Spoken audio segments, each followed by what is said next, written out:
Hola, bienvenidos a nuestro Yunti Podcast. Nosotros vamos a hablar en cada uno de nuestros podcasts de distintas temáticas relacionadas con la psicología, educacional, organizacional, personal, etc. Y vamos a partir hoy con un tema súper relevante que se puede dar en cualquier momento de nuestra vida escolar, universitaria o laboral. ¿Ya? Tiene que ver con el estrés.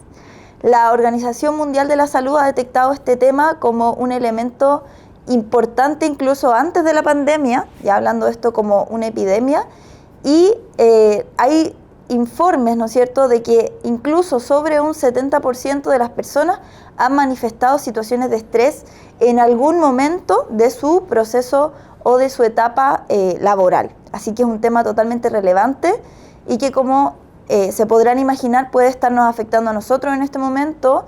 Es importante que las culturas organizacionales lo tengan a la vista también. Así que vamos a hablar con un experto en este tema. Con ustedes vamos a hablar con Claudio Picón, que nos va a acompañar el día de hoy. Muchas gracias por la invitación. Muy contento de estar aquí, gracias a Yunti. Así que comencemos. Comencemos. Súper. Entonces, Claudio, para iniciar quisiera pedirte que nos cuentes un poquito, le cuentes a las personas que nos van a escuchar, que nos van a ver, quién eres tú, cuál es tu especialidad, qué estudiaste y qué nos puedes ir contando sobre ti para iniciar. Bueno, yo soy Claudio Picón, soy psicólogo organizacional, ya tengo 13 años de experiencia, hice un magíster en psicología organizacional y hoy actualmente me estoy haciendo un magíster en la Universidad de Barcelona de dirección de recursos humanos, que es el área que siempre me ha gustado, la organización, la gestión del talento. He trabajado como director de una consultora, luego estuve en una universidad, luego estuve dentro de una congregación educacional durante varios años y hoy me dedico a trabajar en Yunti Psychometrics como coordinador de psicología. Súper. Claudio, ¿y qué te motivó a ligarte más que nada al área laboral? Porque la psicología aborda varios campos, ¿cierto? Hay hartos ámbitos. Sí, me acuerdo que había un profesor que siempre decía que muchos veían como la psicología laboral organizacional como para ganar más plata. Pero él decía que él la veía también como para ayudar a las personas desde lo más duro, desde lo más frío que es dentro de las organizaciones. Entonces yo creo que eso me motivó como a estudiar psicología organizacional, como poder ayudar a las personas pero dentro del rubro organizacional. Excelente. Bueno, entonces, para irnos al ámbito que nos convoca Claudia, al tema de hoy, ¿qué es el estrés? ¿Se da solo en el ámbito laboral? ¿Hay algunas aristas que podemos observar? Cuéntanos un poquito sobre eso. El estrés es una reacción y el estrés le pasa a todas las personas. Claro, hay un estrés malo, pero el estrés en sí nos pasa a todos. Cuando estamos fuera en la calle y queremos cruzar una calle, valga la redundancia, el semáforo verde, rojo, amarillo nos da señales. Y esas señales nos dice que nosotros tenemos que estar atentos, ¿no es cierto? Ahí está la función ejecutiva. Por lo tanto, en todo ese estímulo que hay para poder cruzar una calle, yo genero estrés, porque tengo que atender a cuándo debo cruzar. Entonces, constantemente las personas estamos en estrés. La diferencia es que cuando esto suele ser repetitivo en el tiempo, provoca el distrés, que es un estrés que es contraproducente tanto para la mente como para la parte fisiológica. Entonces ahí va cambiando y esas son las aristas que uno va viendo. Solamente tiene que ser repetido en el tiempo para que ya sea un estrés malo. ¿Cómo observas tú la evolución, digamos, que ha tenido este concepto a nivel social y a nivel organizacional? Porque quizás hace 50 años atrás no era una preocupación tan latente como el día de hoy abordar este concepto. Claro, tiene que ver con la vida moderna. La vida moderna es exigente. Desde que te levantas, revisas tu correo, tienes 8 o 5 correos de una jefatura o de un partner. Tienes que estar constantemente adaptado a los cambios que hay. Y esa adaptación y ese constante cambio que hay durante el día a día genera estrés. Porque vivimos una vida moderna, como te dije, súper exigente, súper rápida, desde lo financiero, desde lo familiar, desde lo laboral. Entonces, como te dije al principio, cuando mantenemos este tipo de estrés y lo hacemos recurrente, pasa a ser una enfermedad. Entonces ahora es visto, como tú mismo dijiste, cuando diste la introducción por la OMS, como una pandemia. ¿Ya? Aún no se dice que es una enfermedad, pero sí es un síndrome y que afecta a personas de todo el mundo, porque todas las personas, como te dije, reaccionamos al estrés. Esto tiene que ver con, o cómo diferenciamos, digamos, este estrés o esta enfermedad a nivel laboral de un estrés general. La única diferencia es que se da en el ámbito laboral. Pasan las mismas cosas. El cuerpo no es capaz de diferenciar esto es afuera en mi familia o esto es adentro en el trabajo. Solamente que se puede conceptualizar de esta forma cuando pasa en el entorno laboral.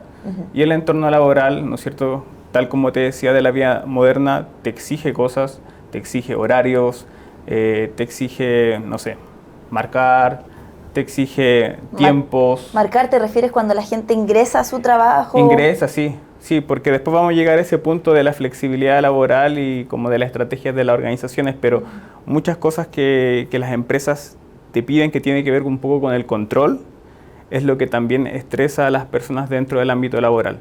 Por eso en Europa sobre todo, más que en Sudamérica, se da mucho las políticas de conciliación, trabajo y familia, que las empresas mineras por lo general en Chile sí las tienen, pero no todas las empresas en general.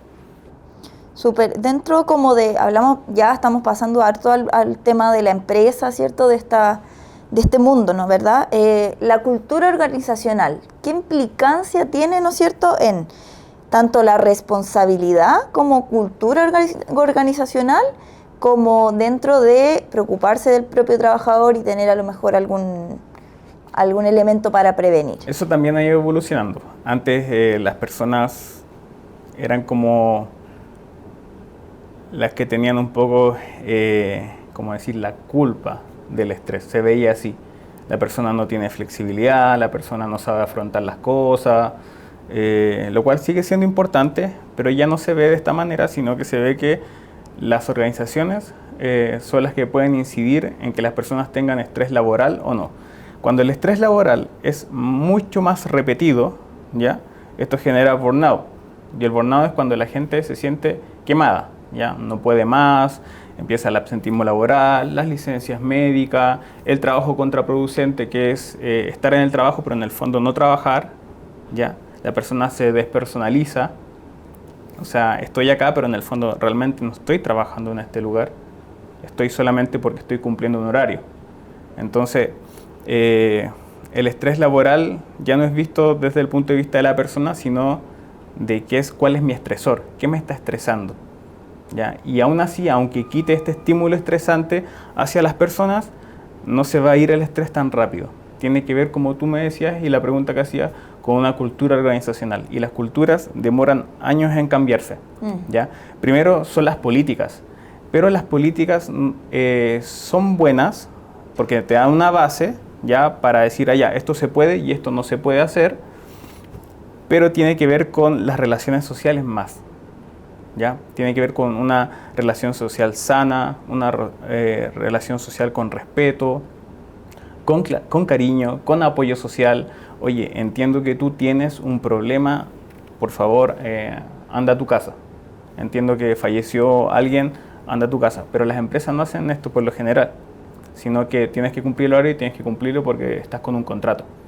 Ya no entienden tu singularidad, sino que te ven como una persona trabajadora que tienes que cumplir tiempos. Y esto tiene que ver más con cultura, ¿ya?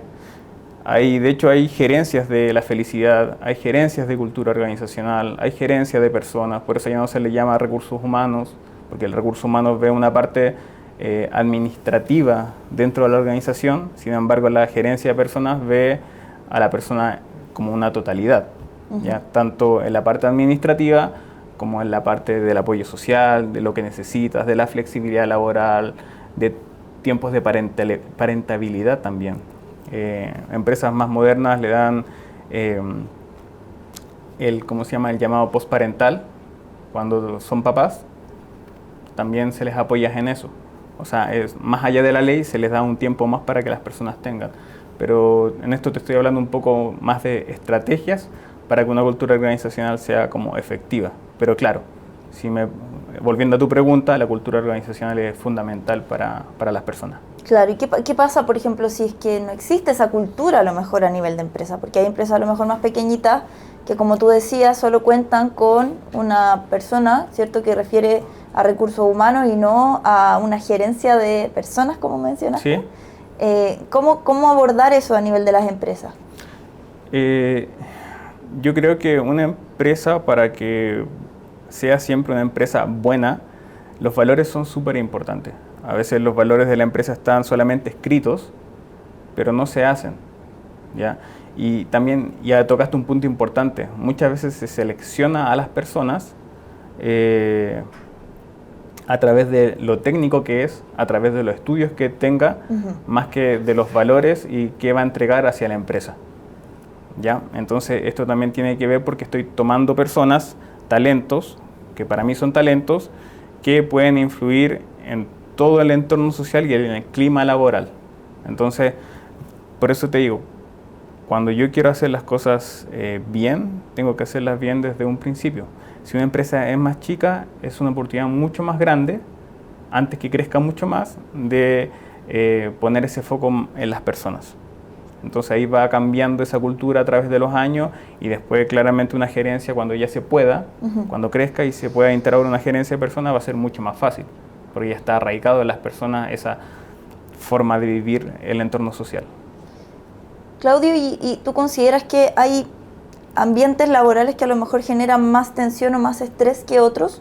Por ejemplo, hoy después del regreso a clase post pandemia, nos encontramos con mucho cuestionamiento a lo mejor a lo que está ocurriendo en la escuela, ¿no es cierto? Lo vemos en las noticias a diario, de profesores con licencia, de estudiantes donde se observa harta violencia a nivel de los espacios escolares. Entonces, ¿existen algunas empresas o algunos lugares de trabajo que pueden generar más estrés que otros? Claramente, sí. Y ahí tocaste otro punto importante que tiene que ver la sociedad. Y no una cultura ya organizacional, sino que una cultura país. Hay pisos mínimos. Y si, por ejemplo, la educación se sabe que es un entorno estresante, porque no solamente te pide a los profesores, en este caso, el colegio, sino que también te pide una superintendencia y el Ministerio de Educación. Entonces están constantemente con una presión y un control que en el fondo es contraproducente para los profesores, porque ellos son los que tienen que responder. Y aparte, cuando yo enseño, no solamente enseño, sino que también voy aprendiendo de mis estudiantes, porque la enseñanza no es unidireccional. Entonces, si yo estoy estresado como profesor, también voy a estresar a mis estudiantes. Entonces, la probabilidad de que mis estudiantes puedan comportarse y reaccionar de mala manera en un entorno estresante es mucho más fácil y probable. En ese caso, por ejemplo, se escucha harto hablar de, y ahí vamos a ir también tocando a lo mejor algunas pequeñas estrategias que podamos dejar hoy día, pero sí hablar, por ejemplo, de hoy día con el caso de estudiantes autistas, por ejemplo, en el ámbito escolar, se habla harto de tener estas salas, ¿no es cierto?, de calma. Esto a nivel laboral, porque lo estamos viendo acá, estas salas de la calma para estudiantes a lo mejor con algún tipo de necesidad educativa que lo requiera, pero para los trabajadores también a lo mejor esa podría ser una estrategia. Sí, sería una estrategia súper buena, porque ya no todo se ve desde el ámbito de colegio, sino que la neurodivergencia está en todo ámbito. Está en el ámbito laboral, universitario, afuera, los lugares, cualquier lugar de afuera también están integrando la neurodiversidad y entendiendo que somos todas las personas diversas, el 100% de las personas somos diversas y neurodiversas. Entonces, eso sería una buena estrategia.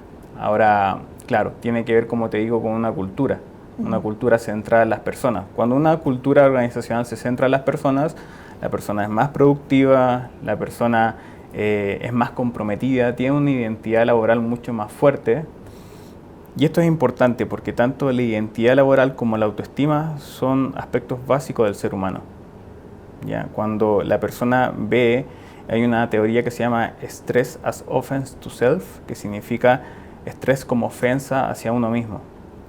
Y esta teoría te dice que cuando hay cualquier cosa dentro del clima organizacional que te afecta a tu identidad como persona y tu autoestima, tú empiezas a generar burnout, este estrés laboral mucho más fuerte.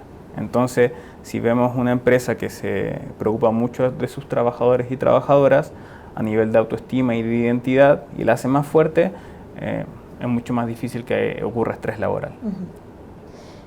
Volvamos un poquito al burnout. ¿Cómo me doy cuenta de que a lo mejor estoy transitando un camino que me va a llevar a ese quemarme, como señalaste tú, de que va a terminar en una licencia, de que va a terminar a lo mejor en una crisis de pánico, en una crisis de ansiedad para el trabajador? ¿Cuál podría ser un elemento que tenemos que mirar, tanto a nivel de organización como a nivel personal, ¿no es cierto? Sí. Bueno, lo primero creo que es la ansiedad. La ansiedad siempre va como muy ligada al estrés. ¿Ya? El estrés obviamente lo generamos, cuando generamos estrés, generamos adrenalina y cortisol, ya que son importantes para reaccionar, pero cuando como te digo, suele ser repetitivo, el cortisol está muy elevado y la adrenalina está muy elevada, entonces muchas veces ves que las personas se vuelven irritables. Cuando yo voy respondiendo de forma irritable a los estímulos que están dentro de una organización, me estoy dando cuenta que me estoy estresando más de lo debido. Ansiedad, insomnio. ¿Ya? Esto también se traspasa al ámbito familiar. Llego a mi casa y no llego a disfrutar, sino que también llego como a expulsar todo lo que tenía atrapado dentro de mi organización. Esas son más o menos las cosas básicas que pueden pasar. Ahora, es importante también hablar sobre la medida del estrés. No toda la gente, todas las personas y las organizaciones miden estrés. Por ejemplo, Unity tiene 2 test que se llaman HPSCS, que mide estrés en el ámbito de salud, que es uno de las organizaciones o lugares o rubros donde hay más estrés laboral, y otro que se llama OPRA, que también mide estrés laboral en cualquier ámbito. Entonces, medir estrés laboral yo creo que es importante para saber y tomar el pulso de cómo están las personas, cómo está la salud de las personas, porque nadie quiere licencia. Ninguna empresa en el fondo quiere que sus trabajadores tengan licencia, claro. Sobre todo por estrés laboral. Puede ser por una operación, porque están resfriados, por bronquitis, porque eso es normal. Pero por estrés laboral, créeme que no es sano para la empresa. Es como cuando las personas se resfrían. Tenemos que pensar la organización como un sistema. Nosotros somos un sistema, el cuerpo humano. Cuando nos resfriamos, no solamente botamos secreción, sino que nos duele la cabeza, nos sentimos agotados, vamos más lento de lo común. Así mismo pasa en la empresa. Hay una licencia médica, hay 2 licencias médicas y pareciera que todo funciona igual, pero va todo funcionando mucho más lento, porque no están las personas dedicadas para lo cual están contratadas. Y es lo mismo, termina siendo una enfermedad organizacional.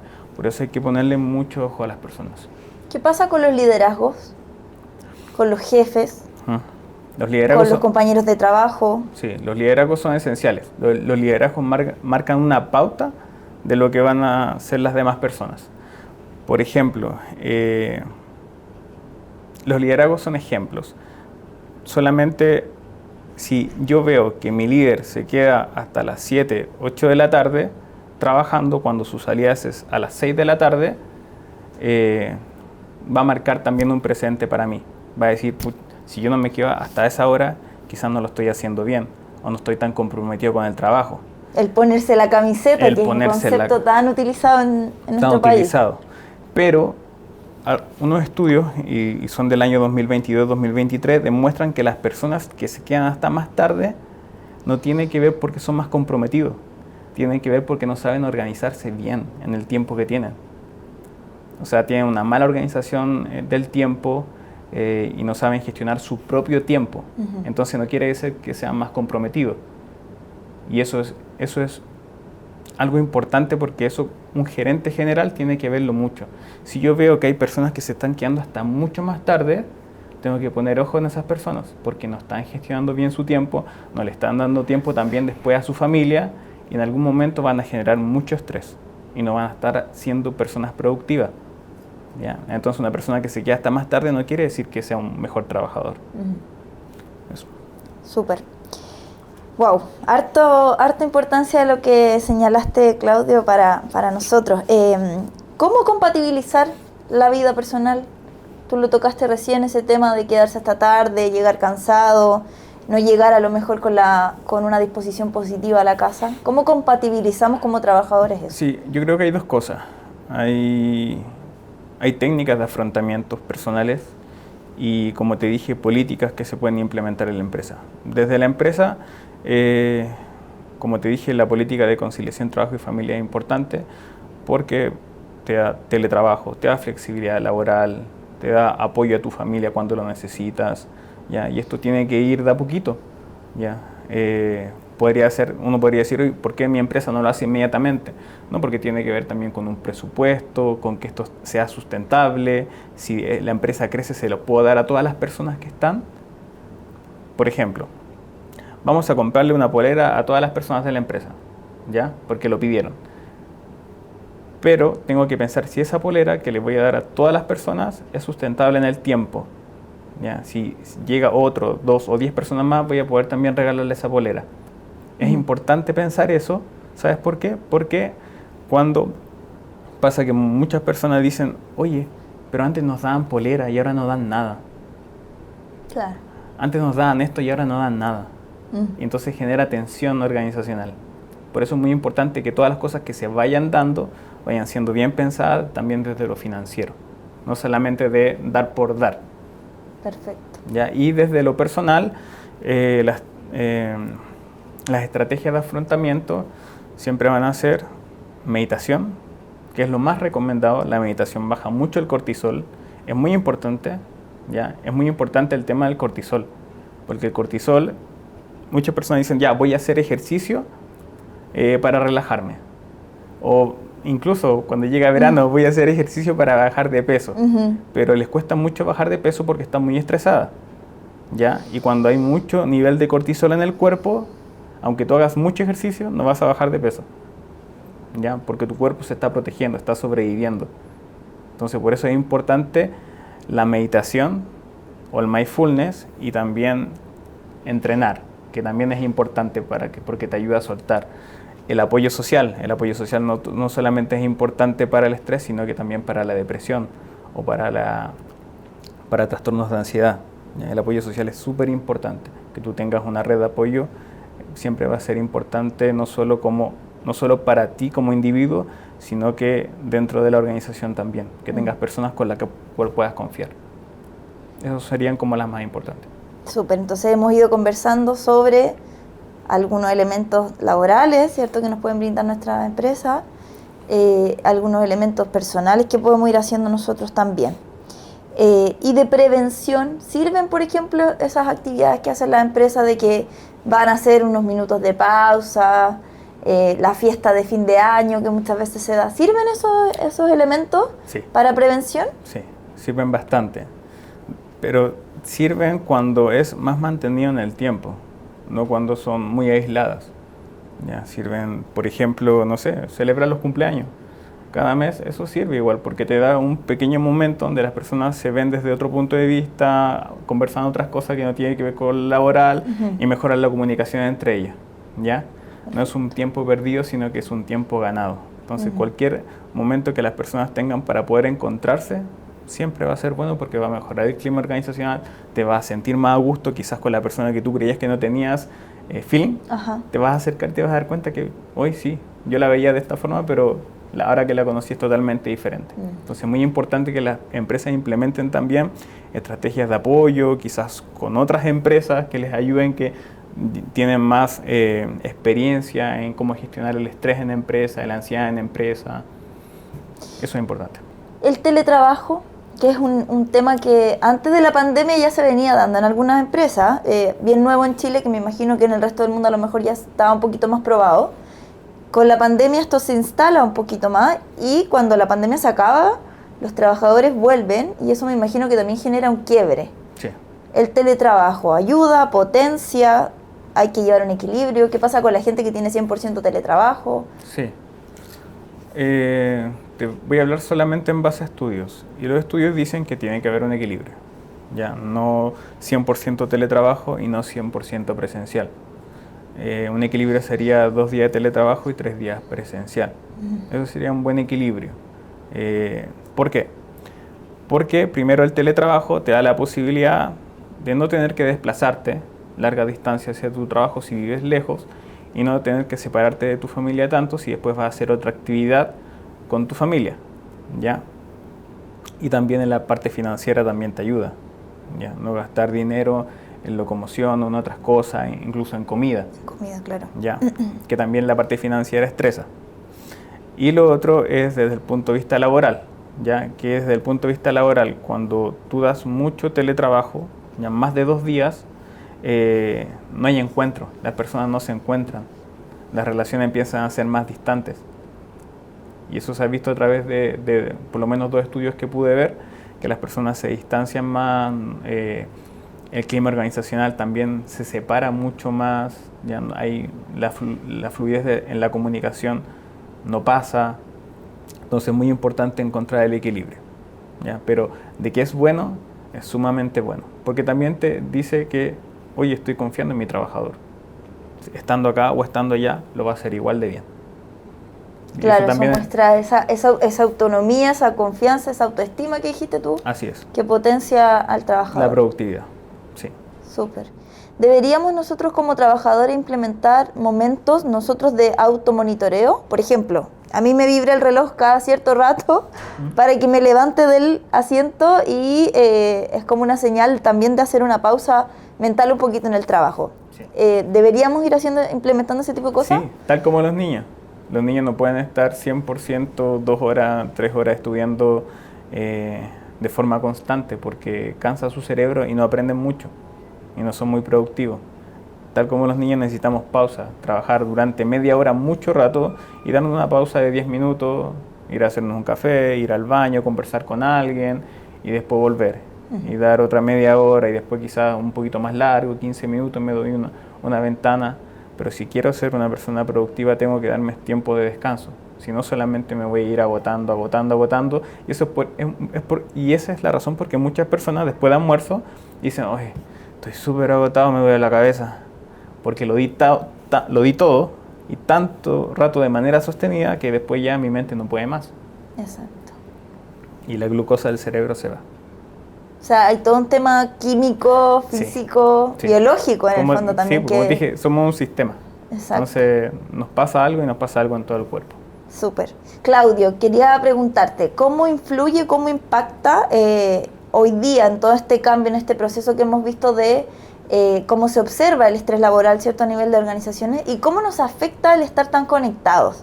Tú hablaste de tener el correo electrónico que vemos de partida cuando ya nos levantamos, el WhatsApp, ¿no es cierto?, que genera una comunicación a lo mejor mucho más inmediata con nuestras jefaturas, por ejemplo. Cuéntanos un poquito acerca de eso. Sí, de hecho tú te das cuenta que muchas personas silencian grupos de WhatsApp. Eso tiene que ver un poco con que tanta notificación, tanta alerta en mi vida, que tiene que ver y se relaciona mucho con el estrés, me estresa. Entonces, sí o sí, el teléfono, cuando yo estoy completamente conectado, ya sea desde un reloj, desde el celular, desde cualquier otro equipo portátil, va a generar estrés en mi cuerpo. Entonces, tengo que tener pausas en mi vida, momentos, y organizarme muy bien a lo largo del día para saber en qué momento voy a tener ese ratito de ocio, ¿ya? Hay personas que andan todo el día con el celular, se lo llevan al baño del celular, mientras se están duchando y tienen el celular puesto ahí. En la calle, al cruzar la calle. En la calle, en cualquier momento. Entonces es importante la organización. Cuando yo sé organizar mi vida, como te dije anteriormente, cuando sé organizar mi vida, tengo momentos para cada cosa. Tengo que tener momentos para poder hacer ejercicios, momentos, como te dije, para meditar, momentos de ocio para poder ver el celular. Pero yo también tengo que estructurar un poco esto, porque si no lo estructuro, el celular pasa a ser parte de mi vida y de mi día a día. De hecho, hay personas que ni les suena el celular, ni le vibra el celular y piensan que pasa. Porque están tan alerta que cualquier movimiento que haya dentro de tu cuerpo a nivel fisiológico, creen que también es el celular. Exacto. Por eso te digo, es importante calendarizar mi vida. A pesar de que no seas una persona estructurada, a pesar de que te guste la flexibilidad o ser muy autónomo en eso, es importante darle como esa pauta para que no te genere estrés. ¿Debería mi empleador hablarme un fin de semana, por ejemplo, o fuera de mi horario laboral? ¿Puede eso generar algún elemento que genere más estrés? Sí, totalmente. Por eso está el horario laboral. Perfecto. Simplemente por eso. No debería. Te puede hablar claramente si tiene que ver con algo ya como, si tienen otro tipo de relación, como te dije, como una relación más de apoyo. Si tiene que ver con algo fuera de lo laboral, yo creo que no hay ningún problema. Pero si es para trabajos o tareas laborales, no debería. ¿Y en mis vacaciones? ¿Lo mismo? Tampoco. Claudio, para ir más o menos cerrando, hablamos de hartos temas, hablamos de lo personal, hablamos de la conciliación de vida-familia, hablamos de cómo también ha evolucionado este tema a lo largo de los años, de las culturas organizacionales, de los líderes, que ojalá esto también es un llamado para ellos, me imagino. Así que nada, te quiero pedir una última reflexión final que puedas hacer en este tema. Me gustó mucho cómo abordaste las herramientas que hoy día están a la disposición a lo mejor también de las empresas. Y para cerrar nuestra conversación del día de hoy. Sí, creo que hacer pequeños cambios en lo personal y lo laboral es importante. Pero hacer pequeños, no tienen que ser muy grandes. Por ejemplo, cambiar tu forma en cómo te alimentas, ver que le das a tu cuerpo para estar sano. Mucho café no es bueno para la salud, estresa al cuerpo. Te activa claramente, pero también te estresa. ¿Ya? Momentos de sueño tienen que ser muy buenos. Trata de dormir de 7 a 8 horas. Eso lo sabemos hace mucho tiempo, pero muchas veces no lo hacemos porque creemos que la pantalla nos va a dar descanso y muchas veces no la da, sino que solamente nos pone más hiperactivos mentalmente y también a los niños físicamente. Hacer ejercicios es muy importante. Y aprender a meditar, como te dije, aprender a tener tiempos de 3 minutos de meditación, 5 minutos de meditación, es muy importante para bajar los niveles de cortisol y dar tranquilidad a mi cuerpo. ¿Ya? Eso es mucho más fuerte y más duradero que cualquier medicamento. Y a nivel laboral o a nivel organizacional, hacer algunos cambios en mi empresa. Confiar en los trabajadores, darle más flexibilidad laboral, como te dije, implementar políticas de parentabilidad, que no solamente la mujer se tiene que hacer cargo de un niño, si un papá también tiene que irse porque su hijo está enfermo, se puede ir. O de cuidado, cuando hay, por ejemplo, adultos mayores posiblemente también. Hay muchas personas en las organizaciones que no tienen hijos. No tienen hijos, así es. Y a veces eso es como, pucha, el que tiene hijos tiene un poquito más de flexibilidad, pero ¿qué pasa con el que no? Así es.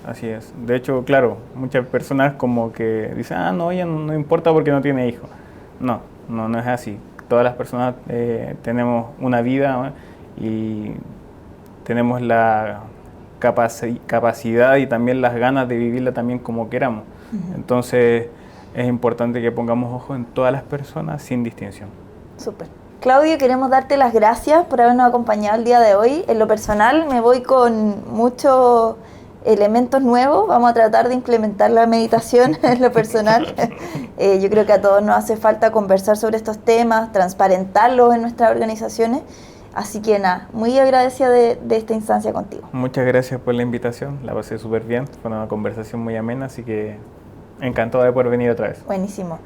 Queremos darle las gracias a ustedes, invitarlos a suscribirse a nuestro canal de YouTube, a ver este contenido, a compartirlo con quienes ustedes deseen en sus organizaciones, ¿no es cierto?, en sus espacios laborales, con su familia incluso, también podría ser algo que podamos recomendar.